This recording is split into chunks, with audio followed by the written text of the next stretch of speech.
Now, I may be alone here, maybe the only one, but I don't think so. When I go to Walt Disney World, I feel like I really honestly don't need a car. And I would even take that a step further and say that if I had a car at Walt Disney World, I probably wouldn't even use it, so there's no need for me to have one. Now, to give you some background, my family and I go to Walt Disney World about once a year and we absolutely love it, but in the past, before maybe about 3 or 4 years ago, we would drive every single time. It would take like 17, 18 hours to get there from the DC area. When I was younger and I couldn't drive, it was actually a blast. My brother, sister, and I would all be in the back. There'd be a TV back there. We'd be playing video games for hours on end. We loved it. We absolutely did. The only problem with that, when I was a kid, my parents would drive the entire way. We usually wouldn't stop because my grandparents lived in Florida. We would just stay with them for, a day or two. But that's a day or two like into our Disney time where my parents are basically recovering from this drive. So that was some time lost on the magic. When I got older and had the ability to drive, I helped my parents out a little bit by driving some of the way. But then I would get to Disney and I would realize why they were so tired, because I was tired when I got there, so I definitely knew how much of a toll it took to drive all that way with very little breaks. But even after we spent all that time in the car, and those who have driven long distances to get to Disney World definitely can relate here,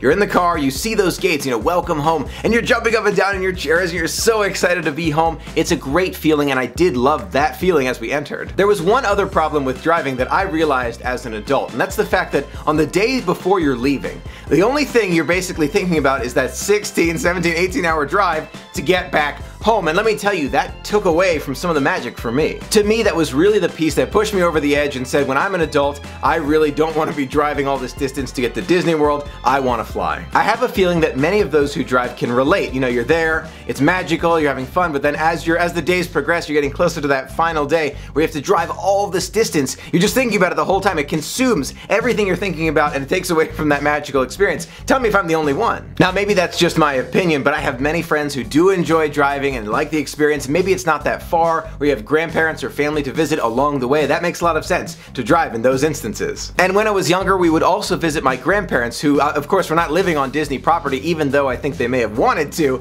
We would visit them in the car and we had that transportation available to us right there. But now that we have Uber and the minivans and the transportation to and from the airport, and it's so easy and convenient and relatively inexpensive, I cannot see myself driving to Disney World again. And on top of all of that, for all of those who are staying on Disney property, which I do, the internal bus system, which not always perfect, does do a good job. You can get you to and from the airport, it can get you all the way around the parks anytime basically during the day, and if it's off hours, you can take the minivans or Uber for the moment. But this is just my opinion. There are a lot of folks who love to have their own car, or maybe are afraid of flying, and that's okay, or want to visit other areas in Florida and don't want to just take cabs everywhere, they want to drive somewhere else. Makes a lot of sense for some folks to drive. Now, you know my thoughts about it, but I want to hear yours. Do you drive? Do you fly? Do you wish you could do something else? Are you afraid of flying? And that's okay to be afraid of flying. It's okay. There are others that I know who are afraid of flying. Don't worry about it. Let me know in the comments below. I would love to hear from you. Thank you so much for being a part of the magic with me. Until next time, have a magical day.